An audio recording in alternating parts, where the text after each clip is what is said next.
রান্না করব, সেদিনের মতন করে রান্না করবো। আজকে মাংস আমি রান্না করব। এই হচ্ছে মাংসের অবস্থা।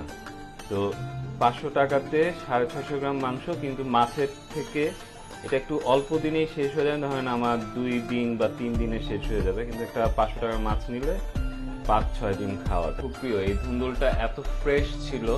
ধুন্দুল নিয়েছি, একটা বেগুন, আর হচ্ছে মূলা, ডাল দিয়ে মূলা খাবার জন্যে, আর এটা একটা মশলা, আর রসুন একটা নিয়েছি। অনেক সবজিগুলা মিলায় 100 টাকা। আমাকে আজকে অবাক করেছে।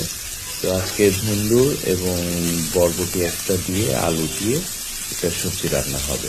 তো সেই সবজিটা একটু ঝোল করতে বলছিলাম, কিন্তু নুসরাত ঝোল ব্যাপারটা পছন্দ করে না। তো আমার খাবারে খুব ঝোল কম থাকে।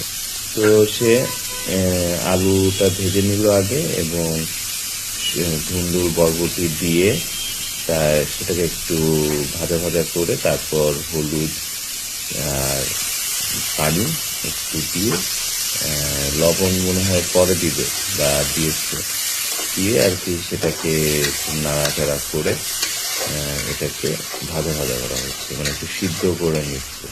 সবজি রান্নার সময় হাফ ডান